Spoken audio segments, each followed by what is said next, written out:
Bonjour à toutes et à tous, ravi de vous accueillir pour ce webinaire qui sera consacré à un retour d'expérience de la part de Romain, de notre nouvel adhérent côté carte bancaire, et également Marc-Henri qui est un moins jeune adhérent côté TwigPix. Et l'objectif, c'est qu'ils puissent vous témoigner de tout ce qu'ils ont vu d'étonnant, des choses qui peuvent l'être un peu moins, mais qui vous donnent un maximum d'input et qui puissent vous raconter ce qu'ils ont vu et que vous puissiez également échanger avec eux. Donc, pour les interactions, vous les connaissez, je pense tous. Vous avez un petit onglet chat, ça c'est sur les sujets techniques sur lesquels vous pouvez nous remonter si vous avez par exemple des problèmes de son ou des problèmes pour nous voir. Et après, vous avez un petit onglet de questions qui vous permettra de poser des questions, notamment sur la fin du webinaire, pour que vous puissiez interagir. Et je m'en ferai le relais, notamment pour Romain et Marc-Antoine, pour que ça soit le plus interactif et le plus instructif pour vous. Donc, Cap Digital, on est ravis de relancer ces webinaires avec vous. Et l'objectif, c'est de vous faire profiter au maximum des retours d'expérience d'événements. Donc là, c'est la NRF qui est la grande messe du retail côté États-Unis, mais il y aura aussi d'autres événements qui se tiendront, que ce soit ici en Europe ou dans d'autres lieux du monde. Et on fera témoigner ceux qui étaient au plus près et ceux qui ont un vrai retour terrain d'expérience à vous donner. Donc, je ne vous embête pas plus et je passe tout de suite la parole à Romain. Merci Samir. Et bonjour à tous. Rebonjour à Marc-Henri avec qui on s'est croisé à New York, donc on en reparlera tout à l'heure. À tout de suite, Romain. Ce que je vais faire, c'est que je vais vous présenter en 10 minutes le lab et carte bancaire, si pour ceux qui ne le connaîtraient pas, en moins de 10 minutes, pour pouvoir passer vraiment à ce qui nous intéresse, c'est-à-dire un débrief du salon qui s'est tenu à New York et pourquoi c'est important et surtout ce qu'on peut en garder de notre côté et ce qu'on peut faire pour l'utiliser. Alors déjà, un petit point très rapidement pour ceux qui ne connaîtraient pas CB carte bancaire. CB, c'est les cartes bancaires, c'est le réseau de transactions par carte et mobile commerce ou e-commerce qui est utilisé principalement en France. On est leader en France, mais on est même, on a, je crois, 25% de part de marché en Europe. Donc, on est vraiment un gros acteur, mais on est un groupement d'intérêt économique. Donc, on est à but non lucratif. On a une position de place. C'est un peu particulier. On n'est pas une association, mais presque. On est le plus public des acteurs privés et on travaille vraiment pour l'écosystème, mise en place de l'écosystème et animation de son écosystème. Donc, c'est définir les règles du jeu et vérifier que tout se passe bien, notamment gérer la lutte contre la fraude de marché. Marc-Henri, si ça ne t'embête pas, je vais te demander de couper ton micro parce qu'on entend un petit peu. Merci beaucoup. Quelques chiffres très rapides pour se rendre compte un peu de l'acteur qu'est carte bancaire.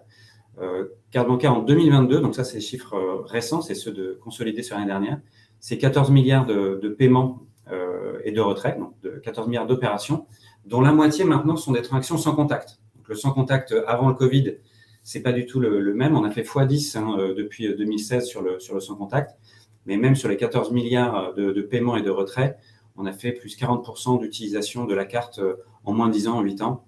C'est à peu près 600 milliards d'euros, donc c'est des gros volumes. Et aujourd'hui, on a presque tous une carte bancaire dans la poche ou dans le téléphone, embarquée dans le téléphone. C'est souvent des cartes avec deux logos, et nous, c'est le logo avec écrit CB. Donc, on est assez utilisé, assez répandu. C'est aussi le réseau distributeur de billets, et c'est surtout 2 millions de commerçants. Alors, c'est des contrats commerçants, hein, pour ceux qui connaissent un petit peu. Donc, ça veut dire qu'il y a beaucoup de commerçants utilisant le réseau. Et puis, sur le terrain, ça veut dire encore plus de commerces qui utilisent le réseau. Donc ça, c'est carte bancaire. On existe depuis 84. Donc, on va bientôt fêter les 40 ans. Le Lab by CB, dont je m'occupe, je suis chargé du Lab Innovation, il existe depuis un petit peu moins longtemps. Il existe depuis 2017. Chez carte bancaire, je m'occupais des expérimentations, des nouvelles technologies, un peu de l'innovation terrain. Donc, on s'est dit qu'on allait créer une cellule dédiée à l'imagination du commerce et de la banque de demain, du paiement de demain, mais avec les commerçants et avec les banques elles-mêmes, avec les utilisateurs finaux. Le lab, il est basé sur un concept qu'on appelle le design thinking, et le but, c'est de travailler sur des parcours clients. Donc, en priorité, c'est vraiment d'intégrer le paiement dans un parcours complet. Ça peut être ou pas, en utilisant des nouvelles technologies. Des fois, ça marche en low-tech. Il ne faut jamais se refuser ce plaisir. Si ça peut marcher en low-tech, il faut y aller, c'est encore plus rapide à déployer. Mais souvent, on utilise aussi des nouvelles technologies. Surtout, on essaie d'identifier des nouveaux cas d'usage, des nouvelles façons d'utiliser le paiement. Et c'est ça qui est intéressant et important, c'est que le design thinking, l'objectif, c'est vraiment de trouver des cas d'usage qui correspondent à un besoin. Ce n'est pas de faire parce qu'on peut faire, c'est parce qu'on fait pour répondre à une demande, à un besoin terrain, des choses qu'en général, on visualise, s'adapter en gros à la vie des gens et des commerçants. Il y a aussi le concept d'open innovation dans le lab, c'est-à-dire qu'on ne travaille jamais seul, on ne vient jamais avec des livrables dire à un commerçant ou une banque que c'est une très bonne idée, encore moins des utilisateurs finaux. On essaie de le faire ensemble et d'intégrer le paiement vraiment dans une connaissance métier que les partenaires peuvent nous apporter.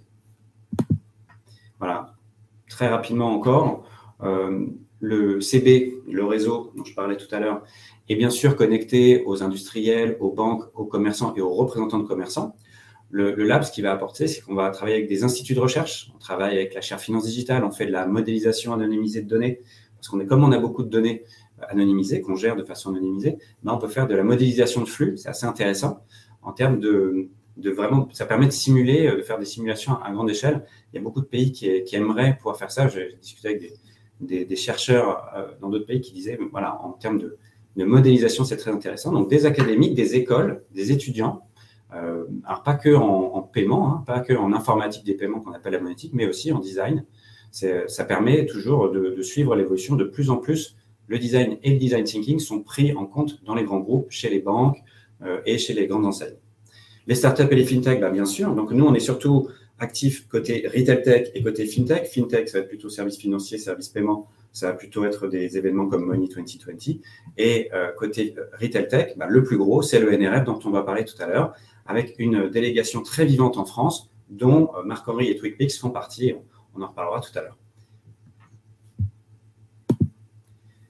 Pour finir, avant de parler du NRF, pour que vous situez un peu, si vous puissiez situer le lab sur une carte de qu'est-ce qu'ils font exactement, on travaille sur l'évolution de la carte, l'évolution du terminal, les nouveaux canaux d'acquisition, bref, encore une fois, s'adapter à la vie des gens, mais profiter des nouvelles technologies s'il le faut pour le faire.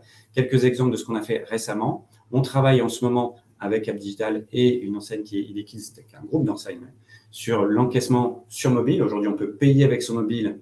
À partir de maintenant, on va pouvoir aussi encaisser quand on est en magasin. Le commerçant va pouvoir encaisser sur son mobile. On travaille sur les magasins autonomes beaucoup. Donc, ça se spécialise de plus en plus. On travaille sur le magasin autonome rural, notamment. Multiproducteur, qu'est-ce que ça veut dire? Le paiement par la voix, on l'a déjà testé. Donc, tout ce qui est biométrie, on va tester. On a travaillé sur les cartes empreintes digitales, notamment. Et puis, les nouveaux canaux d'acquisition, c'est hier, on a beaucoup travaillé depuis 2017 sur les paiements par chatbot. Aujourd'hui, avec de l'IA. Demain, avec des agents plus ou moins intelligents. Les messageries instantanées. Voilà. Toujours essayer d'être là où l'activité se passe pour correspondre à un besoin. C'est-à-dire, si dans ma vie de tous les jours, moi, mon mode de consommation, c'est beaucoup les réseaux sociaux, il faut qu'on puisse s'adapter à ça. Si ça n'est pas ça, il faut qu'on propose autre chose. On a toujours il faut qu'on soit très complet dans l'approche de services et de features, de fonctionnalités qu'on apporte. Puis toujours les nouvelles technos, les nouveaux cas d'usage, mais aussi le RSE, l'humain, c'est assez biface. Et d'ailleurs, le NRF, là aussi, c'est assez intéressant comme analogie, je trouve, mais toujours ces deux côtés, l'humain, l'environnement, tout le côté engagement, qui est très important aussi. Donc, vous avez notamment un lauréat de nos concours qui s'appelle BEFC, qui est grenoblois, qui fait des piles enzymatiques non polluantes qu'on essaye de mettre dans des produits cartes dits innovants. Comme ça fait un peu de l'innovation verte. Voilà. Ça, c'est pour le carte bancaire, c'est pour le lab. J'ai fait 9 minutes. Maintenant, on va parler de l'actu. Et je vais le redire, je l'ai dit avant qu'on commence, mais je le redis à Marc-Henri. N'hésite pas, s'il faut intervenir pour dire « Romain, tu te trompes. Romain, je n'ai pas du tout la même lecture que toi. » Et tu dis « Chez nous, TwicPix, on pense que… » Voilà. Donc déjà, un petit contexte. Le NRF 2023, c'est quoi? C'est effectivement, c'est bien dit, c'est un peu la grand-messe. C'est organisé par la National Retail Federation. C'est l'association la plus importante presque au monde, mais en tout cas aux États-Unis, d'animation des intérêts du commerce. Voilà. Il y a un peu de lobbying aussi, mais c'est le plus gros salon qui existe. le Retail Big Show et qui se tient mi-janvier, qui commence un dimanche, qui finit un mercredi, mais en fait, ça se tient sur toute la semaine. L'année dernière était un peu particulière parce qu'on était encore en post-Covid, donc ça s'était tenu, mais avec beaucoup d'annulations de la part des enseignes, notamment, ou de la part des commerçants, des grands comptes, pour qui le déplacement était compliqué à organiser. Là, cette année, c'était vraiment la reprise. Marc-Henri, tout à l'heure, pourra peut-être nous raconter le petit différentiel entre l'année dernière et cette année. Il y était les 2 fois. Mais la délégation a pu vivre… Rien à voir. Ouais. Cette année, la délégation a pu vivre 35 000 participants sur site, de 75 pays différents, plus de 1000 exposants sur 4 étages. Et le Javis Center, c'est vraiment très, très grand. Il faut avoir des bonnes baskets. Il y a 70 000 mètres carrés, dont 62 000 mètres carrés qui sont juste pour les expos. Et la délégation française, je vous ai mis un petit panneau. Alors, je sais, les visuels sont en petit, donc dedans, il y a TweetPix et puis sur la photo aussi, on y est. Mais ce qui est important, c'est que je vous ai mis le flash code. En flashant le QR code, vous aurez accès au catalogue de la délégation. Donc, vous aurez carrément la fiche de chacune des 40 startups de la délégation qui ont été classées par Business France en 4 catégories. Donc, marketing, efficiency, Web3. Enfin, il y a un gros travail qui a été fait par la délégation Business France qu'on accompagne en tant que parrain sur cet événement et avec qui on travaille beaucoup sur cet événement et sur les verticales retail et fintech. Donc, pavillon français, un des plus présents. Il y avait aussi des sociétés françaises qui étaient là sans délégation, notamment à l'étage d'innovation sur le Web3. C'était assez intéressant, mais toujours un peu comme le CES, le CES à Las Vegas, grosse délégation française. Là aussi, on est assez présent. On voit que la France est très vivante sur la partie retail et ça, c'est vraiment, vraiment très, très intéressant. Donc, une belle famille. On a fait une petite photo de famille à la fin du séjour. On rentre tous à peine sur le cliché. Alors, maintenant, je vais parler. N'hésitez pas si vous avez des questions, on reviendra sur le contexte ou à quoi sert le NRF et si c'est transposable, mais on va y revenir. Je vous ai fait 2 slides, mais on va passer un petit peu de temps sur les 2 slides. Le premier, c'est ce que l'on appelle le floor tour, donc une analyse des stands et de ce qui s'est dit sur scène pendant le salon. Puis un deuxième slide ensuite sur le tour qu'on a fait dans la ville, l'ambiance et on va dire le commerce à New York, comment il se porte et quelles sont les tendances, celles qui sont là pour rester, celles qui sont là pour partir. Donc le débrief pour nous, NRF 2023, nous qui avons une position de place avec du recul, c'est vraiment l'efficiency Rennes. Alors l'efficiency, donc l'efficacité en magasin, donc plutôt B2B, pas le back-office, mais vraiment ce qui va permettre aux enseignes, aux marques d'être plus efficaces. Donc un peu plus pragmatique par définition, qui a 3 ans, peut-être un peu moins de waouh, mais en fait, si on regarde, le waouh, il est intégré. C'est-à-dire que l'intelligence artificielle, le computer vision, l'analyse automatique par vidéo, il est toujours présent. Ce qu'on voit dans la petite photo en haut à gauche, c'est du computer vision, donc de la reconnaissance automatisée par vidéo. Elle est surtout utilisée en B2B pour l'efficacité des magasins, en gestion du stock, gestion du réassort, gestion de la logistique. Mais on va avoir d'autres… et puis, on retrouve… Donc, je vous ai mis aussi quelques exemples dans la liste sur la droite, mais on va retrouver aussi des robots. Il y a beaucoup de robots. Ça, c'était déjà initié il y a 3-4 ans. C'est là pour rester aussi. Donc, maintenant, on voit des enseignes organiser leurs magasins, vraiment la gestion du stock et puis directement le front avec les clients. Donc, tout ça, c'est là pour rester. Donc, c'est moins wow, mais c'est peut-être moins disruptif, c'est peut-être pragmatique, mais l'IA, alors apparemment j'ai une petite problème de connexion, mais l'IA comme les robots, c'est là pour rester. Donc, on va dire que c'est pragmatique. Cependant, il y a l'expérientiel, et l'expérientiel, c'est vraiment le roi du magasin. C'est ce qui va rester un différenciant pour l'expérience des gens en proximité. C'est d'ailleurs ce qui va faire la différence entre la proximité et souvent le e-commerce. Et Marc-Henri pourra nous en parler aussi côté e-commerce. On a vu notamment, en gros, pour continuer à faire venir les gens au magasin, qu'est-ce qu'on leur apporte? On va leur apporter une expérience, on va leur apporter de la réalité augmentée, des choses qu'ils peuvent tester avec le produit, le sentir, le voir dans un environnement changeant, un environnement interactif. On va avoir donc notamment PopMe, Wilkins Avenue AR, ou aussi des hologrammes. Vous allez commencer à voir dans des vitrines parisiennes, c'est la photo du milieu, là où je pose fièrement dans une boîte. En fait, vous pouvez avoir quelqu'un qui pose ou qui est enregistré à 1000, 2000 km et qui ensuite est projeté dans des vitrines. Donc, vous avez l'impression d'avoir des mannequins vivants présents, sauf qu'ils ne sont pas là. C'est un effet d'optique. Là, c'est une boîte qui s'appelle ARHT qui fait ils appellent ça des hologrammes. Mais c'est vrai que l'effet est assez réussi. On peut discuter soit en direct avec quelqu'un qui est très loin, soit avoir une vidéo enregistrée au préalable de vêtements ou de mise en situation qui donne vraiment une présence à l'animation. Donc ça, pareil, expérientiel. Toujours côté IA, on a deux gros, donc intelligence artificielle, deux gros cas d'usage cette année. Le premier, ça va être tout ce qui est génération automatisée d'images. On a vu un stand qui s'appelle Boost.ai. Alors, eux, ils ne sont pas français, mais il y a sûrement des boîtes françaises qui le font ou qui commencent à le faire. Vous leur fournissez un catalogue de produits.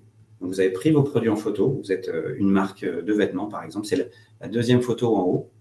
Vous allez le fournir à l'outil. Et l'outil va mettre en situation les photos. C'est-à-dire qu'il va mettre en situation vos produits. Il va à la fois respecter votre produit, mais il va aussi le mettre en situation avec un mannequin qui n'existe pas et une situation qui n'existe pas non plus. Donc, vous faites un photoshoot hyper rapide. Vous n'avez pas besoin de 2 semaines pour le faire. Vous n'avez pas besoin de le caler. Et vous le faites avec un outil. Donc, en termes d'efficiency, déjà, vous avez une relation avec le client très maîtrisée. Vous pouvez le faire évoluer très vite. Mais en plus, en termes d'efficiency pour la marque, ça va très vite. Donc, l'autre cas d'usage, c'est le relationnel aussi. Donc, il y a une société coréenne qui s'appelle DeepBrain qui est un peu à la pointe là-dessus. Vous pouvez avoir donc des avatars, des gens filmés une seule fois, on les prend sur toutes les coutures, et ensuite qui sont mis en place dans des halls, dans des magasins, qui vont être des agents conversationnels plus ou moins scriptés, le plus souvent pas scriptés, mais avec une banque de réactions, et qui savent plus ou moins improviser. Et ce qui est intéressant, maintenant ils existent depuis plusieurs années, c'est de voir à quel point ça prend. On a de plus en plus de cas d'usage, mais aussi comment ça se spécialise. Au début, on avait juste un avatar, on se demandait est-ce que les gens veulent discuter avec un avatar. Maintenant, on a des avatars célèbres et des avatars communs.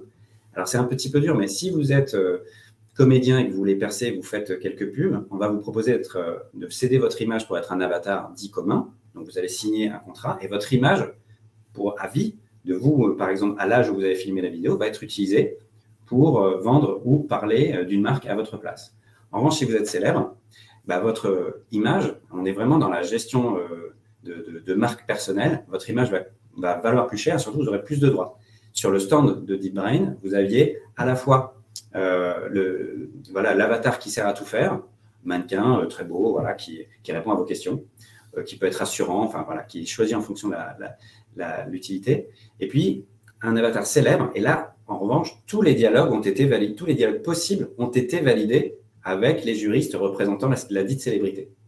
Donc, on voit que c'est de plus en plus poussé, c'est des nouveaux métiers qui apparaissent dans le relationnel et dans la relation qu'il peut y avoir avec les marques.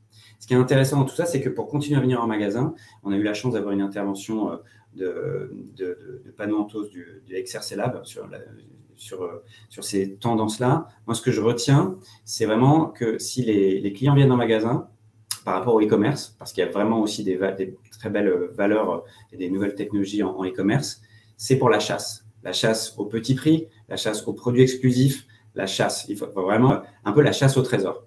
Donc, si vous arrivez, et l'expérientiel fait partie de ce différenciant, de ce qu'on ne peut pas avoir encore sur le e-commerce ou pas toujours. Donc, le but, c'est vraiment de garder ce côté exclusivité, ce côté vous ne l'aurez qu'ici. Et puis, il y a aussi le pragmatisme en magasin. Donc, même si c'est toujours un peu moins wow, on a quand même tout ce qui est fluidification qui est là pour rester. Les magasins autonomes, notamment, qui sont très présents. Donc là, je vous ai mis un exemple sur la ligne du bas, c'est Zapka Nano, un format petit. Mais en gros, les magasins autonomes qui étaient une vraie nouveauté il y a 5 ans, il y a encore 3 ans, maintenant, on commence à en avoir beaucoup. En France, on a des enseignes qui marchent très bien en magasins autonomes, comme Boxy, pour ne pas les citer. Et vous avez maintenant des formats qui se spécialisent. Zapka, c'est une marque de magasins polonaise. Ils sont passés de 25 à 50 magasins en Pologne dans l'année, en 2022. Et ils ont maintenant pas un format, mais plutôt 6 formats de magasins autonomes, implémentés en fonction des situations ou même des parcours autonomes, mais en magasins qui ne le sont pas. Donc, c'est ça qui est toujours intéressant sur une innovation, c'est qu'on va avoir un peu une taille pour tous au début, puis on voit que ça se spécialise. L'automatisation et l'autonomisation du client, on la voit aussi sur des frigos connectés, ça c'est l'avant-dernière image, et puis on peut toujours payer de façon, alors là on est sur ma partie, mais on peut payer, sortir, finir le parcours client de manière différente. soit par carte, soit par téléphone, soit aussi en biométrie. Donc, il y avait plusieurs tests de paiement par paume de la main chez des acteurs français et maintenant internationaux ou chez Amazon, donc Ingenico Amazon pour ne pas les citer. Certains, la paume, d'autres, le schéma veineux de la paume, mais c'est vraiment l'idée d'aller plus vite, donc d'être autonome et d'aller plus vite. Ce qui est intéressant, c'est une tendance technologique, mais elle est aussi contrebalancée par une tendance humaine assez forte. Il y a maintenant des magasins en Europe où vous avez des caisses dites lentes pour les gens qui, justement, ne sont pas pressés et qui recherchent une interaction humaine parce que c'est un peu leur sortie de la journée. Ils prennent le temps de faire un petit shopping entre midi et 2 ou de faire les courses pour croiser les voisins, pour discuter avec le caissier ou la caissière. Les métiers des magasins sont en train de changer, mais il va y avoir aussi des offres séparées pour les gens pressés, les gens pas pressés. Encore une fois, il n'y a plus une seule façon de traiter les différentes clientèles. Nous sommes plusieurs personnes. Le Romain du matin et le Romain du midi, ce n'est pas les mêmes, ils ne se comportent pas de la même façon, ils sont plus ou moins speed. Pareil pour le week-end, et on est tous comme ça. Donc, on va consommer et utiliser les magasins de façon différente. Et puis, pour le côté humain, c'est vrai qu'en France, et TwigPix aussi a une dimension RSE, Marc-Henri pourra nous en parler, c'est assez présent. Après, dans les stands américains, c'est assez absent. Peut-être dans le sourcing des produits chez les commerçants américains, mais j'ai l'impression que si c'est pas mal dit sur scène, le RSE c'est très important, les valeurs c'est très important. Sur les offres de solutions, en revanche, on ne retrouve pas trop le RSE en pointe. La France et l'Europe restent avec un avantage compétitif très fort et c'est pour ça que des boîtes comme Too Good To Go, qui a racheté Coda Bene, qui était aussi dans la délégation, ou Phoenix, ou Smartway, qui faisait aussi partie de la délégation pour lutter contre le gaspillage alimentaire, sont en pointe et ont vraiment des grandes, pas des boulevards devant eux, mais vraiment une grande marge de manœuvre à l'international. Donc, on pourra en reparler un petit peu aussi. Ça, c'est pour le salon. Maintenant, je vous parlais des magasins. Donc, on a fait un petit tour dans les magasins. On a fait une dizaine de magasins alors j'avertis tout de suite, sur la 5e avenue. Donc, on est plutôt sur des flagships. Les flagships, c'est vraiment, par définition, ce que la marque va mettre en avant de plus innovant. Donc, ce n'est pas forcément représentatif de la marque dans son entièreté. Si on sort de New York, l'offre va être différente et je vais y revenir. Mais déjà, sur New York, ce qui est intéressant, c'est que New York a un petit côté européen. Ceux qui connaissent un peu les États-Unis savent que New York n'est pas non plus représentatif du reste des États-Unis. Mais dans ces magasins, ce qu'on a vu et qui sont tournés pour les touristes, donc on peut, parce qu'il y a un fort tourisme forcément, et qu'on pourra retrouver en France, à Paris notamment, mais aussi dans les capitales européennes, c'est que les enseignes comme North Face, Lego, Nintendo, qui ont des empreintes mondiales, vont, je pense, avoir la même approche, c'est-à-dire petit 1. Société autour du divertissement. C'est-à-dire, si je viens dans l'expérientiel immersif, on trouve maintenant dans presque tout, même les restaurants proposent des spots à Instagram, c'est-à-dire toujours une petite balancelle pour se prendre en photo avec des fleurs, mais c'est quelque chose de commun. C'est-à-dire que la marque, elle se vend aussi à travers les réseaux et il faut donner envie de partager la relation qu'un client a avec nous sur les réseaux. Ça a été poussé à l'extrême avec la photo en bas à gauche, qui est Wonderland Dreams et qui est une boutique où on paye $40 pour entrer. On peut faire des achats à l'intérieur, mais d'entrée de jeu, on va payer pour entrer dans le magasin parce que c'est un peu comme il y a 2 ans, ou 3 ans, il y avait une boutique qui s'appelait Museum of Ice Cream et où c'était vraiment des spots Instagram. Vous avez peut-être vu en France des expositions de ce type exprès pour se prendre en photo. C'est surtout des setups, voilà, de la théâtralisation. On est dans la théâtralisation du commerce. On va rentrer, on va consommer, on va pouvoir acheter des produits, mais on y va aussi pour vivre la sortie que représente, c'est une attraction d'aller dans ces commerces. Donc ça, en termes de tendance, c'est vraiment quelque chose qui est installé. Dans l'expérientiel, on a aussi le côté holistique d'un univers. Si je vais chez Nike, je vais pouvoir tester tout l'univers du sport. Et là, en haut à droite des photos, vous voyez en fait un terrain de basket vu d'en haut avec un énorme écran qui affiche les scores de tous ceux qui se sont inscrits pour marquer des paniers. Au sol, vous avez un sol interactif qui fait des animations en fonction de là où vous marchez et là où vous courez. Vous pouvez aussi donner votre pays d'origine. Donc, il y a un classement, il y a il y a un petit chauvinisme qui se met en place. Vous voulez faire progresser votre pays. Donc, jeunes et moins jeunes participent testent les produits du magasin, mais tout en s'impliquant énormément. Et dans les allées, vous allez avoir des consoles de jeux, mais toujours pour des jeux de sport, vous allez avoir des simulations de F1. En bas, à peu près au milieu, où j'ai un ballon au pied, on est chez Puma, et on teste un ballon ou des baskets avec un entraînement avec Antoine Griezmann en réalité immersive. Et on choisit la star du foot avec qui on va s'entraîner. Ça dure une nuit, 5-10 minutes, et on est vraiment… c'est comme un jeu, sauf qu'on peut tester le matériel, on peut taper le ballon contre les panneaux d'affichage. Et puis, il y a l'hyper-personnalisation. Dans tous ces magasins, ça, on l'avait déjà vu il y a 3 ans, on va pouvoir customiser. Ça, c'est très important. Et c'est beaucoup plus répandu maintenant, les stands de customisation. Autant il y a des choses qui ont été enlevées depuis 3 ans, notamment sur tout ce qui est affichage, digital, expérientiel pour regagner des mètres carrés. Autant sur la customisation, ça a pris des mètres carrés. Donc, on va pousser la personnalisation des produits. Donc, je vais pouvoir hyper personnaliser mes produits. L'exemple extrême, c'est la photo du haut. C'est un magasin qui s'appelle American Girl qui vend des poupées. Les poupées sont très représentatives de la diversité des clients. Et en plus, je peux leur faire des coupes de cheveux, des piercings. Et moi aussi, en tant que petite fille, à côté. Je me mets sur le siège d'à côté, on me coupe les cheveux, on me perce les oreilles. Avec ma mère et ma poupée se fait percer les oreilles en même temps. Tout ça coûte très cher. Mais la valeur, elle est perçue en tout cas par les clients qui se sentent représentés. Il y a aussi des figures historiques qui sont représentées dans les poupées. Et puis, pour revenir un peu plus près de chez moi, il y a aussi gagner du temps pour faire le shopping. Et puis, il y a des expériences. Donc, il y a notamment le célèbre miroir connecté, qu'on a souvent vu, mais qui existe encore. Donc, on peut prendre une photo des vêtements qu'on est en train d'essayer, rajouter des petits emojis directement, c'est la deuxième photo en bas, directement sur la photo qui s'affiche. Donc, on se prend en photo en train d'essayer des vêtements et on rajoute une couronne, un cœur, des fleurs. On l'envoie à qui on veut en disant voilà ce que je suis en train d'acheter, qu'est-ce que vous en pensez? Donc, c'est très… où je partage ce que je viens d'acheter. Et puis, pour gagner du temps sur le paiement, sur l'acte d'achat, le parcours d'achat, chez Nike notamment, on a toujours de l'encaissement un peu partout. Apple faisait ça aussi à une époque, ils étaient pionniers sur la question, on cachait un petit peu les caisses. Et puis chez Nike, on peut carrément passer les caisses, on télécharge l'application, on a des petits QR codes pour télécharger l'application. Et là, en ce moment-là, on met sa carte de paiement dans l'application, on scanne et on paye. Pareil, Apple faisait ça à une époque aussi. Donc, ils ont suivi aussi cette tendance. Donc, le magasin propose des caisses classiques, des caisses mobiles cachées et des caisses dématérialisées sous l'angle e-commerce grâce à une app auto-achat par le client est sorti.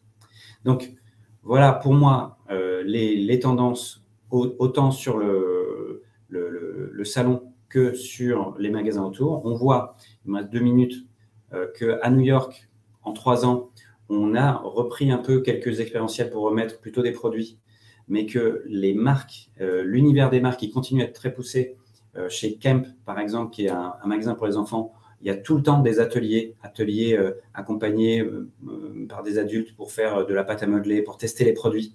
Donc vraiment le test de produit, l'expérientiel, l'immersion. Et en revanche, si on sort de l'hypercentre, eh ben, l'offre, elle doit être complètement différente. Si on va chez Nike en dehors de New York, quand je rentre dans le magasin, il n'y a plus de cours de basket connectés. On va plutôt avoir un humain qui vient tout de suite et qui vous demande tout de suite qu'est-ce que vous voulez, qui va être votre personal shopper, qui va vous accompagner jusqu'à la caisse, jusqu'à la fin. Donc, il y a vraiment cette différence entre la rapidité et l'hypercentre. Et dès que je commence à m'éloigner, alors c'est plutôt une relation humaine très forte qui se met en place parce qu'on se doit de connaître. Et la chasse au trésor dont on parlait tout à l'heure, on la retrouve aussi dans les produits des magasins. Non seulement ils vont être personnalisables, mais en plus ils vont être personnalisés. C'est-à-dire que chaque magasin géographiquement va avoir des produits différents. Le Nike de la 5e avenue va avoir des produits que le Nike de Brooklyn ne va pas avoir et inversement. Si je vais, et on a rencontré Printemps, l'enseigne Printemps à New York, qui nous disait on travaille sur un Printemps à New York, dans le quartier de Soho, il n'aura absolument pas le même ADN que le Printemps parisien. Ça n'aura rien à voir. Donc, ambiance différente, ADN différent, produits différents qui seront localisés par rapport aux clients qui seront dans la zone où est implanté le magasin. Ça, on va devoir le voir de plus en plus. Les marques très fortes, elles sont aussi très adaptables pour correspondre toujours à… En fait, c'est presque un reflet des clients qui viennent chez elles. Et c'est une preuve qu'elles les connaissent bien. Et c'est ça qui va leur permettre de continuer à exister de façon aussi importante sur le relationnel. Voilà en quelques instants.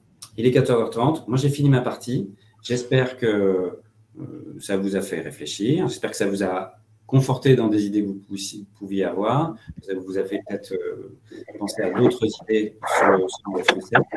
En tout cas, n'hésitez pas si vous avez des questions. Et puis, je vais laisser la parole à Marc-Henri qui va nous présenter TweetPix.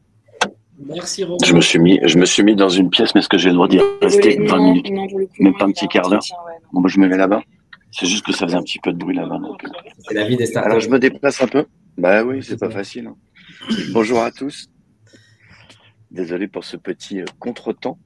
Romain, c'était super. Je vais démarrer par une petite analogie. Nous, on était une start-up, on est toujours une start-up, on était présent là-bas. Et malheureusement, on n'a pas eu le temps de voir toutes ces merveilles. Donc, je suis très content d'avoir eu ce deuxième retour sur NRF. Je vais vous parler un petit peu plus d'anecdotes en tant que start-upper à New York à la NRF. Et puis ensuite, je vous parle brièvement de TweetPix pour vous expliquer d'où on vient, où on va, ce que l'on fait, ce qu'on apporte comme proposition de valeur à nos clients. Et pour me présenter, je suis un des 4 associés TweetPix et je m'occupe plus particulièrement des relations clients. En quelques mots, sur la NRF, qu'est-ce qui nous a marqué? Peut-être le plus intéressant, c'est d'avoir reçu un prix. TweetPix a gagné en anglais le Startup Award du User Experience. Donc, il y avait pas mal de belles boîtes qui concouraient. On était une quarantaine, comme expliquait Romain. Et on était super fiers de recevoir, très fiers, pardon, de recevoir ce prix des mains de Romain et de Laetitia de Carte Bancaire. Donc un très bon moment. Au passage, surprise le lundi matin, le salon démarre le dimanche. On est arrivé le samedi soir très tard. Ça s'est terminé le mardi. On est parti dans l'après-midi. Ça a été très intense. On a quasiment eu le temps de rien faire à part passer du temps sur le stand, accueillir des prospects, etc. Mais une bonne nouvelle le lundi matin.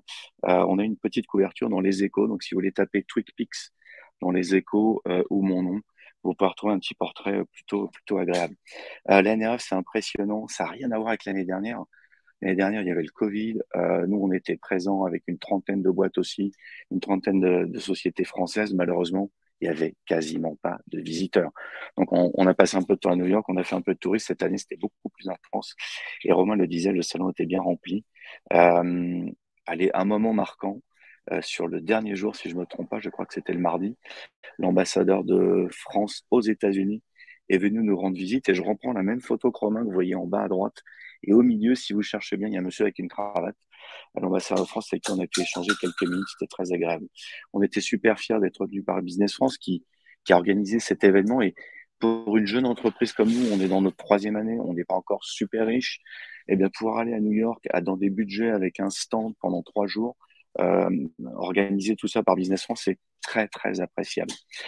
Notre focus, notre objectif, c'était de rencontrer de nouveaux clients, donc des prospects. Et vous allez rigoler, mais on va jusqu'à New York pour rencontrer majoritairement des Français. Donc, il y avait les mousquetaires qui sont passés nous voir, avec qui on va démarrer de nouvelles activités très bientôt, LVMH. À côté de ça, un petit peu d'Américains avec American Eagle, par exemple, ou un Canadien, donc Walmart Canada, qui est passé sur notre stand. Et on vient juste de faire le follow-up meeting hier. L'idée, c'est donc de rencontrer des clients, rencontrer des prospects, mais networker aussi, faire du networking avec les autres startups, les éditeurs. J'ai passé un peu de temps sur le stand à Keneo et ça nous a encore rapprochés dans notre partenariat avec eux, un éditeur de PIM, Product Information Management. J'ai passé un peu de temps sur le stand SESI Magotag, qui est absolument gigantesque. On est dans le hardware. C'est intéressant de voir ce que nous, en tant que software, on pourrait peut-être leur apporter un jour. Je vous parle pas des hôtels, ils sont très basiques, c'est assez spécial. Et puis, ce qui est particulier finalement avec la NRF, c'est que il n'y a pas que du logiciel. Romain en a beaucoup parlé, mais c'est avant tout du matériel, c'est de l'expérientiel. Nous, on est vraiment sur le métier du soft et je vous en parle juste après. En quelques mots, que fait TweetPix? On est là, nous, pour venir optimiser finalement les sites web. On vient accélérer les sites web et réduire leur empreinte carbone. Et tout ça en améliorant, en optimisant la livraison de vos contenus images et de vos contenus vidéo courtes autoplay. Alors pourquoi on s'est focalisé là-dessus? Parce qu'on a compris depuis pas mal d'années que c'est les images et les vidéos qui font engager. Mais par contre, il y a pas mal de pain, des problèmes de performance d'affichage. L'affichage est trop lent ou quand l'affichage va vite, des problèmes de qualité visuelle. Au-delà de ça, il peut y avoir aussi un impact carbone. Je serais ravi d'en parler avec vous si c'est un sujet dans vos entreprises. Romain évoquait la RSE, donc effectivement, on discute avec les Sustainability Officers qui, pour certains d'entre eux, commencent à mesurer l'empreinte carbone de l'entreprise, sous-ensemble là-dedans l'empreinte carbone de l'IT, sous-ensemble là-dedans l'empreinte carbone du site web. Et c'est pas négligeable. On a fait un calcul, nous, sur une année, sur 100 clients, on leur a fait économiser 2400 tonnes de CO2. Ça commence à peser. Et puis enfin, les images, les vidéos, les pages web, c'est assez complexe finalement pour les développeurs, que ce soit les développeurs internes, front-end développeurs, back-end développeurs, agences web, etc. On est venu donc adresser ce pain depuis pas mal d'années. On a une solution SaaS logicielle dans le cloud industriel qui traite aujourd'hui 180 clients pour un peu plus de 10 milliards d'assets, images et vidéos par mois, parfaitement optimisés, parfaitement livrés. On parle de plusieurs centaines de terabytes parfaitement livrés, de façon à déporter finalement toute cette complexité de livraison image et livraison vidéo chez nous et finalement libérer pas mal de temps et de ressources côté marketing, côté contributeur et côté développeur. Donc la promesse de TweetPix finalement c'est de travailler de façon automatique, tout ça en temps réel. C'est important de le préciser, on ne prépare pas les images, elles sont calculées à la volée pour gagner en qualité visuelle, en perf, en SEO à travers les Core Web Vitals et bien sûr en CO2 comme je l'évoquais. Je vous montre rapidement avec qui on travaille. Il y en a, je l'espère, vous allez en reconnaître certains dans le monde du retail. Et puis il y a aussi, bien évidemment, des industriels. Il peut y avoir le monde du tourisme ou l'hôtellerie. Et puis certains médias, par exemple, comme Orange.com, La Provence, montent des petites annonces sur gens de confiance, etc. Aujourd'hui, sur 180 clients, un peu plus d'un tiers d'entre eux, pardon, un petit peu moins d'un tiers d'entre eux, sont des clients non français, mais plutôt sur des petits et moyens paniers. Les grands comptes sont majoritairement français. Comment ça fonctionne, TweetPix en quelques mots? Ce qu'on essaie d'expliquer, qu'on pourra voir ensemble avec grand plaisir, c'est qu'aujourd'hui, quand vous mettez de l'image en ligne, on prépare, on décline quelques variations, desktop, mobile, tablette, etc. Avec TweetPix, on va aller beaucoup plus loin. On va finalement déporter tout ce flow image chez nous. On va gagner en performance. On va être capable de décliner beaucoup plus de variations images pour parfaitement adapter vos médias, vos contenus à l'internaute et au contexte de la page. Je passe rapidement sur ce schéma, mais on pourrait y revenir avec grand plaisir. Gagner en qualité visuelle. À gauche, c'est traité par TweetPix. On détecte les écrans Retina. On adapte le média spécifiquement à une livraison sur écran Retina. À droite, malheureusement, ça n'a pas été fait. La vidéo, c'est un nouveau vecteur pour TweetPix. On a lancé ça il y a 6 mois. Ça fait plus de 3 ans qu'on optimise des milliards d'images. On a lancé l'optimisation des vidéos courtes. Donc là, l'idée, c'est que vous puissiez intégrer très facilement dans des pages produits, dans des pages listing, ou éventuellement sur de la home page, sur des landings, de la vidéo immersive, mais courte, 30 secondes max. L'idée, c'est de venir accompagner du texte, c'est de venir accompagner des photos, c'est de venir présenter le tombé d'un vêtement, etc. Le Heroic TweetPix en quelques mots, c'est une solution facile à intégrer, on est low code, c'est facile de nous supprimer si vous n'êtes plus satisfait de nos services, mais pour l'instant, nos clients restent avec nous. Vous l'avez compris, on travaille sur de la perf, on travaille sur de la user experience que j'ai évoqué tout à l'heure. Et bien sûr, à la fin de la journée, à la fin du mois, l'idée, c'est de venir améliorer tout un certain nombre de KPI business. Et donc, pour ceux qui sont sur le digital et le web, bah, c'est systématiquement les mêmes, le bounce, l'exit rate, le taux de conversion, et aussi le nombre de pages par session. Je termine sur la partie carbone. Avec grand plaisir pour y revenir. On a un use case avec L'Oréal, par exemple. Et ici, je vous montre un use case avec la Camif. On en a pas mal d'autres, mais celui-ci est intéressant parce qu'ils ont pu partager avec nous justement l'impact sur le taux de rebond, sur le nombre de pages par session, et puis sur d'autres indicateurs techniques que sont le SCP et bien sûr le carbone à nouveau. D'autres exemples avec Céline, avec L'Oréal, avec le Coq Sportif. Je ne vais pas lire toutes mes diapos, mais avec grand plaisir pour y revenir ensemble si vous le souhaitez. Je termine par cette dernière slide, vous expliquer qu'on n'est pas tout seul. On est une petite quinzaine basée à Paris. Toute la R&D est faite en France, on n'externalise rien, mais on s'appuie aussi sur de grands intégrateurs, des petits, moyens et grands intégrateurs qu'on peut appeler des agences web. Et vous retrouvez ici quelques acteurs peut-être avec lesquels vous travaillez déjà. Merci beaucoup de m'avoir écouté. Et on sera ravis de prendre des questions avec Romain et Samir. Parfait. Merci Marc-Henri. Déjà, bravo pour cette tenue de timing qui est exemplaire. Autant aussi bien Romain que Marc-Henri ont on a fait même mieux que ce qui est espéré. Donc, n'hésitez pas à poser vos questions dans le chat. Mais néanmoins, moi, j'ai déjà des questions. Ouais. Vas-y. Romain, tu nous disais, donc si je schématise un peu la teneur de tes propos, c'est qu'il y a une sorte de retour aux fondamentaux, un back to basics avec de l'expérientiel, et tu parlais notamment de contextuel. Est-ce que quand on va sur ce type de salon, il y a des choses qu'on se voit rapidement transposables ici en France ou sur lesquelles tu pourrais conseiller, par exemple, à des gens, des enseignes qui sont ici présents de faire? Oui.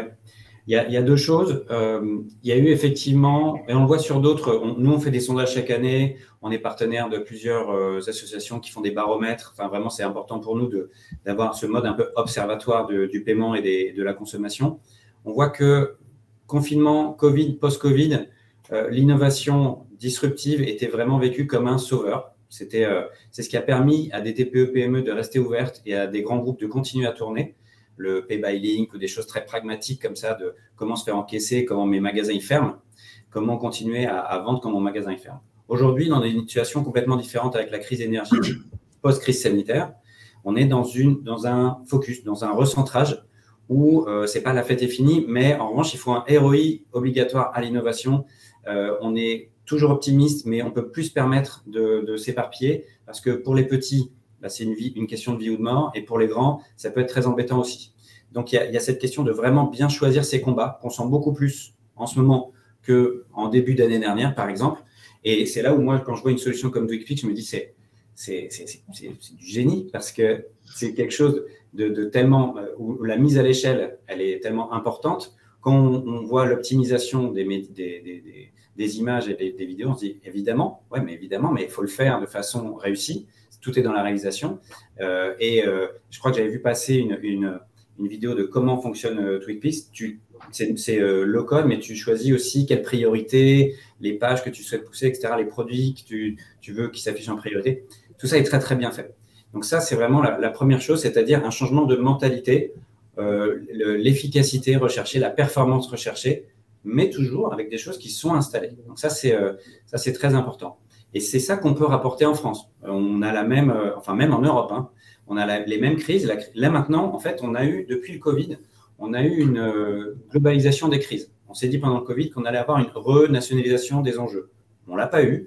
Tout s'est très vite rouvert à la fin de la crise sanitaire, une fois qu'elle a été, on va dire, gérée, même si chacun définit ça comme il veut.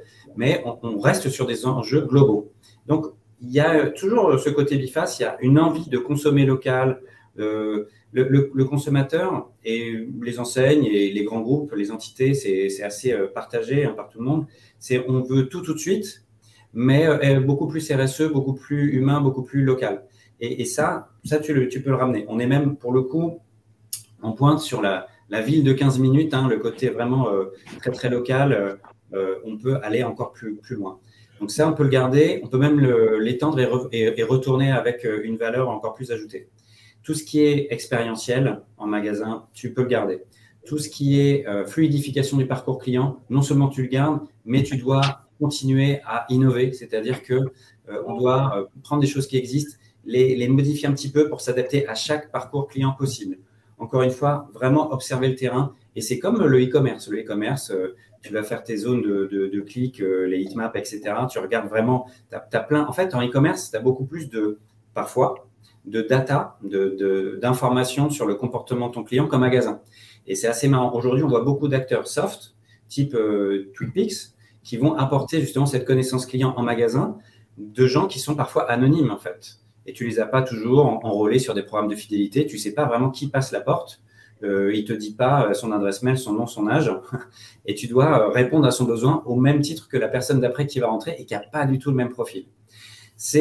Aujourd'hui, on voit la convergence. Hein, c'est pour ça que nous, on aime beaucoup travailler sur les magasins autonomes parce que c'est à la fois un changement de mentalité complet, surtout le métier, surtout, on en parlait avec des fédérations de commerçants qui disaient de toute façon, il ne faut pas se demander si c'est bon ou mauvais. Chacun doit se transformer, c'est comme ça. Donc, il y a ceux qui le feront bien et ceux qui n'arriveront peut-être pas à le faire. C'est différent. Il y a ceux qui arriveront à modifier les profils des gens avec qui ils travaillent et ceux qui vont faire avec jusqu'à le prochain cycle. C'est comme ça. Donc, qu'est-ce qu'on peut faire pour augmenter le client, en fait, en magasin, et qu'est-ce qu'on peut faire pour encore plus faciliter la vie et rapporter de l'humain à la personne qui est en ligne. C'est très intéressant, l'approche de TweakPix. Et puis, quand tu la croises avec d'autres, par exemple, sur les chatbots, on parlait de l'IA tout à l'heure, on a beaucoup d'acteurs de chatbots de type SAV maintenant qui sont automatisés jusqu'à un certain point et tu peux à tout moment débrayer sur un vrai humain. C'est très important d'avoir, dans certains cas, cette possibilité. C'est les plans B, les backups. Ce côté humain, il doit toujours être là. Il doit toujours pouvoir être invocable. On n'a personne envie de se retrouver dans un désert numérique, enfin, ou plutôt un désert humain, c'est-à-dire un environnement purement numérique. Il faut que le numérique serve l'humain. Et ça, on le dit toujours, ça peut être vu comme un marronnier, mais aujourd'hui, ce besoin de recentrage, eh ben, il fait qu'il est encore plus important qu'avant. Tout ça, on peut le garder. Ok, et justement, moi, je fais un... Ouais, ça vient. Excuse-moi, j'aurais une question après pour toi, Marc-Henri. Sur la partie humain, c'est un gros enjeu que les enseignes et les commerçants ont, c'est de recruter, de fidéliser. Et ça, comment c'est traité de l'autre côté de l'Atlantique à la NRF, toutes ces problématiques aujourd'hui liées à la gestion des ressources humaines? Ouais. Alors là, pour le coup, il y a une petite différence. Là-bas, il y a moins la question des mètres carrés. C'est quelque chose qui revient assez souvent. Là-bas, il y a moins la question des mètres carrés. En revanche, il y a la question du churn, enfin du turnover des équipes, où il y a un taux de chômage qui est très bas parce qu'en fait, il y a tout le temps plein de gens qui changent de métier, qui prennent des petits métiers. C'est pas du tout, on ne peut pas du tout comparer les systèmes même de sécurité sociale, etc. Donc là-bas, c'est plutôt comment tu gardes même tes employés, comment tu fidélises tes employés. Donc ça, c'est des différences. Et là, il faut plutôt adapter par rapport au marché européen.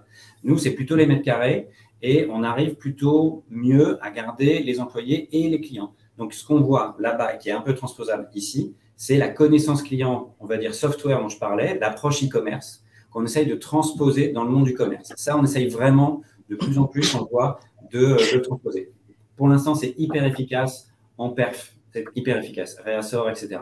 En revanche, en connaissance client, il y a encore plein de choses à faire. C'est pour ça que nous, c'est un de nos 2 thèmes cette année, c'est le commerce dit augmenté. C'est comment on augmente le client dans son magasin. Et le magasin, ça peut être, je suis en magasin en proximité, mais ça se trouve, je suis aussi en même temps sur le même magasin, mais en ligne. Okay. Et tu voulais dire quelque chose, Marc-Henri?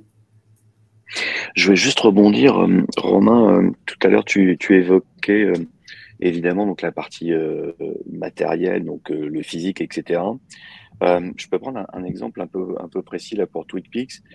Typiquement, je vous ai beaucoup parlé de pages web, de sites web, donc évidemment du e-commerce, etc. Mais au-delà de ça, on a un use case en France qui s'appelle Burger King. Donc ça résonne un peu avec les États-Unis, même si on aimerait bien voir Burger King US. Pour l'instant, c'est Burger King France. Et en fait, sur l'ensemble des pages web, sur l'ensemble des applications Burger King, mais aussi les bornes en restaurant, vous allez retrouver de l'optimisation image parce que tout est sur de la base techno-web, c'est du HTML qui est livré, etc. sur l'ensemble de ces terminaux. Et TweakPix va apporter cette optimisation de livraison image, livraison vidéo. Et cette fois-ci, on raisonne jusque dans le restaurant. Vous allez retrouver la même chose sur des tablettes en magasin chez Bonpoint ou chez Céline LVMH qui vont avoir besoin, sur des endroits où justement les réseaux sont pas très efficaces, le Wi-Fi est un peu faible, d'avoir un petit peu d'optimisation image sur la livraison de leur page produit. Ouais, je voulais faire un petit parallèle effectivement avec le côté physique. On n'est pas que sur du logiciel dans le monde du e-commerce. Tout à fait. Et la question du Wi-Fi, pour parler avec beaucoup d'enseignes, et toi aussi Samir, et toi aussi Marc-Henri, on sait et ceux qui écoutent, on sait tous que ça reste 2023, ça reste une question centrale à gérer. Comment on arrive à avoir une meilleure utilisation de la bande passante. Tous les services, toutes les fonctionnalités sont connectées. Donc, même si tu es en proximité, tu utilises des services digitaux et tu as intérêt à ce qu'ils marchent tout le temps. Exactement. Et je prends peut-être encore un autre parallèle sur le Wi-Fi, Samir, juste pour terminer là-dessus. Pour Franprix, TweakPix va livrer des images optimisées jusqu'au préparateur dans les stocks. Donc, ce qu'ils appellent en termes techniques du picking, sur leur terminaux qui est collé à leur bras, plutôt que d'avoir les désignations produits, des références, etc., qui ne sont pas très lisibles, ils vont recevoir le visuel du produit, ce qui va leur faciliter le picking, la préparation des colis, etc., ou du caddie, directement grâce à TweakPix, parce que justement, dans ces endroits-là, le Wi-Fi n'est pas très bon. Alors, moi, j'avais une question, du coup, Marc-Henri, si tu me permets, Samir. Oui, je t'en prie. ça prend combien de temps de travailler avec TwigPix si je suis une enseigne? Tu vas me dire ça dépend, mais comment on fonctionne? Voilà, j'ai une marque là, j'ai mon catalogue, j'ai mon site, j'ai mes applis. Qu'est-ce qu'il faut que je m'attende à quoi? Alors, on va annoncer l'intégration de TwigPix du plus simple qu'on appelle le Quick Win, qui va prendre une demi-journée, jusqu'à plusieurs jours, peut-être entre un demi-sprint et un sprint et demi, pour déployer TwigPix en mode complet sur la totalité des templates et des pages du e-commerçant. Voilà quelques ordres d'idées. Très clair. Justement, je voulais terminer sur une petite tendance, Samir, excuse-moi, je termine sur un dernier truc, et puis bien sûr, je crois qu'il y a peut-être une question, j'espère qu'on est dans les temps. Tendance aux US, quand on s'est un peu baladé sur les stands, on a été voir Salesforce, Commerce Cloud, etc., il y avait SAP, etc. On se rend compte qu'il y a une grande tendance dans le web aujourd'hui qui consiste à séparer le back-end du front-end. Alors parfois, on appelle ça du headless. C'est cette idée de sortir d'un grand CMS monolithique qui fait tout, pour visiblement ne garder que le back et venir s'appuyer sur des stacks beaucoup plus modernes, Content Stack, Commerce Tools, j'en passe, c'est des meilleurs, qui vont être beaucoup plus performantes, beaucoup plus efficaces sur le front. Ça s'appelle le headless, j'imagine que pas mal d'entre vous connaissent déjà ça. On parle aussi de web composable, on parle de microservices, on entend beaucoup parler de la Mac Alliance qui promeut cette nouvelle philosophie qui, de notre point de vue, c'est un peu des experts du web, est vraiment l'avenir du web. Et donc, je voulais faire une petite parenthèse là-dessus. Intéressez-vous à ces sujets. Et évidemment, vous le devinez d'avance, TwigPix s'intègre parfaitement dans tous ces nouveaux frontaux, dans toutes ces nouvelles stacks. Et ce qu'on appelle aussi, pour les plus techniciens d'entre vous, les frameworks JS. Next, Next, Angular, etc. React, dans lequel TwigPix va apporter beaucoup de valeur à nouveau. Excuse-moi, Samir, je m'arrête. Non, Romain, vas-y, je t'en prie. Ce que je trouve toujours formidable chaque année quand on voit des délégations organisées comme ça, des pavillons français, c'est que même les startups entre elles voient tout de suite des ponts. C'est-à-dire que c'est un peu comme Google qui vient avec des suites de fonctionnalités. Bah, les startups françaises, retail et fintech, c'est pareil. Elles arrivent à faire, ah, toi, mais tu sais que si on travaillait ensemble, on pourrait monter une offre, on pourrait optimiser encore plus les choses. Et ça, on le voit très, très souvent. Et pour faire un parallèle avec le monde des paiements, il y a la DSP2 qui est réglementaire, qui a un peu éclaté c'est comme un millefeuille maintenant les paiements. Il y a beaucoup de métiers qui se sont créés. Et ben le retail, c'est pareil, tu as plein de métiers qui se créent, comme ça, de services optimisés sur des tâches que quelqu'un va faire très très bien. Et le jeu maintenant, c'est de lier les partenaires entre eux, d'avoir un ROI bien sûr, mais de lier les meilleurs sur les fonctionnalités que tu désires. C'est vrai, Romain. Ouais. C'est vrai. C'est vrai parce qu'effectivement, c'est à la NRF qu'on a croisé une belle start-up dans le monde de l'accessibilité web, qui est un enjeu très important aux US, un peu moins en Europe. On a rencontré à nouveau Akeneo, je voulais l'évoquer, dans le monde du Product Information Management. On a rencontré une start-up qui est spécialisée dans le mailing. Il y a des problématiques au niveau des images et de la livraison de vidéos dans des emailing. Donc, tout à fait vrai. C'est l'occasion aussi de networker, d'échanger avec eux, de monter des partenariats. Donc, avant, tu avais vraiment des fournisseurs de solutions monolithiques et ça pouvait très bien marcher parce que c'est one-stop shop. Ça se trouve, on va y revenir. Mais en ce moment, tu as vraiment toutes ces valeurs-là qui disent nous, on fait ça, mais on le fait très, très, très bien. Et à toi de les agréger. Et justement, ça fait la transition avec ma dernière question qui était de se dire, quand on part comme ça en délégation, on a toujours un peu l'envie de se comparer. Et justement, comment vous vous sentez aussi bien nous, les INO, les sujets sur lesquels on est en France, et comment vous les comparez, ou que ce soit en termes de start-up par rapport à ce qui se fait aux US, mais ailleurs dans le monde, vous nous situez comment? Marc-Henri? Moi, je répondrai en disant que je crois qu'on était cette année la deuxième délégation. On était super bien représentés. Je crois que la troisième, c'était les Israéliens. Donc finalement, il devait y avoir évidemment pas mal d'Américains, mais ils n'avaient pas un pôle comme nous spécifiquement. Ils étaient tous regroupés au même endroit. Donc ils étaient scattered, dispersés sur le salon. Nous, on était vraiment très en force, deuxième délégation de start-up au monde, enfin pour la NRF, pardon.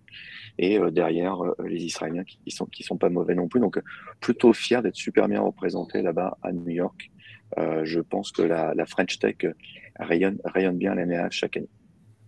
Et même si c'est un peu l'hiver long des licornes, hein. C'est un peu plus…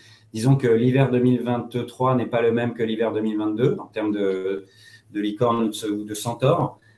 Ça reste vraiment un écosystème, vraiment un des plus vivants au monde.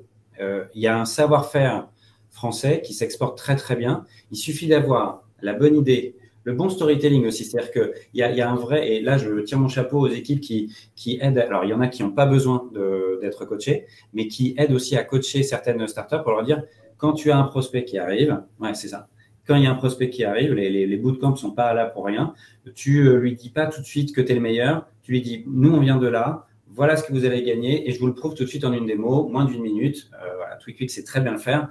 Donc, c'est ce truc d'être efficace. Souvent, c'est juste ce qui manque parfois à l'effet d'échelle. Mais vraiment, c'est-à-dire que si vraiment vous êtes intéressé par attaquer l'international, des salons comme celui-ci, des délégations comme celle-là, là, je laisse Marc-Henri confirmer ou infirmer, mais c'est vraiment une bonne opportunité, quoi. Et en tant qu'enseigne aussi. Je confirme. Exact. Je confirme parce qu'effectivement, on est super bien accompagné. Il y a de la préparation en amont. Et j'insiste, on est jeune, on n'a pas des budgets limités. Et le budget de New York était super accessible. J'ai d'autres salons qui sont en France ou à Monaco. Je ne vais pas les citer, mais vous voyez peut-être de quoi je parle, qui coûtent 3, 4, 5 fois plus cher. C'est hors de prix. New York, c'était très accessible. Donc, on est très content de ce salon. Et on espère y retourner l'année prochaine. L'aspect mutualisé, il n'est pas forcément pour tout le monde, mais il a des énormes avantages, bien sûr en termes de prix, mais aussi en termes de force. Voilà, il y a vraiment une délégation très en force, très organisée. Les délégations s'enchaînent sur le pavillon, c'est vraiment très, très fructueux. Et Marc-Henri le disait tout à l'heure, c'est assez ironique, mais nous aussi, on y va pour plusieurs raisons en partenaire de la délégation. On y va pour dire tout le bien des boîtes françaises qu'on a aidé à sélectionner dans le jury. Voilà, il y a vraiment beaucoup de demandes pour faire partie de la délégation. C'est les 40 meilleurs qui viennent. Et en plus, pour ceux qui veulent des informations sur le marché français, on leur donne toutes les informations sur ce marché qui est comparable sur certaines choses et pas comparable sur d'autres. Et puis enfin, là, c'est vraiment du plaisir. C'est vraiment rencontrer les 40 qu'on connaissait un peu que sur le papier. Et souvent, on fait pas mal de choses ensemble. Après, effectivement, ironiquement, avec les enseignes, avec les startups, de retour en France. Ouais. Nous, en particulier. Bon. En tout cas, un grand merci pour ce témoignage qui a été fort intéressant et surtout très illustré. Donc, ça permet à chacun de se projeter et de se dire ce sur quoi je peux rapidement me mettre en situation de travailler. Vous avez mis vos contacts tous les deux, donc n'hésitez pas à les contacter. Et pour ceux qui le regardent également en replay, ce qu'on peut faire également, si vous êtes intéressé, et je pense que nos deux intervenants ne seront pas contre l'idée, c'est de partager peut-être la présentation pour ceux qui nous sollicitent là-dessus. Bien sûr. Avec plaisir. Ça sera avec grand plaisir. Donc, n'hésitez pas à me faire un petit mail. Donc, vous avez mes coordonnées là et moi, je me ferai le plaisir de vous partager le document et de pousser, si nécessaire, pour ceux qui le souhaitent en plus, des relations avec nos amis de TweetQuick et nos amis romains de CB. Encore un grand merci pour votre disponibilité parce qu'on l'a monté quand même sur un temps qui était très court. Et merci. Chaud, les débriefs, ouais. Merci Samir. Merci pour votre implication. Merci Samir, merci Cap Digital. Écoutez, avec grand plaisir. Ravi. Et pour ceux qui souhaitent des infos sur Cap Digital, donc vous pouvez aller directement sur le site et on a des événements qui ne vont pas tarder à être mis en œuvre dans les prochaines semaines et prochains mois. Donc, je vous dis encore une fois merci pour votre attention et à très bientôt. Passez une belle fin de journée. Merci Marc-Henri, merci Samir, merci Cap Digital. À bientôt. Merci Romain, merci Samir. Au revoir. Au revoir.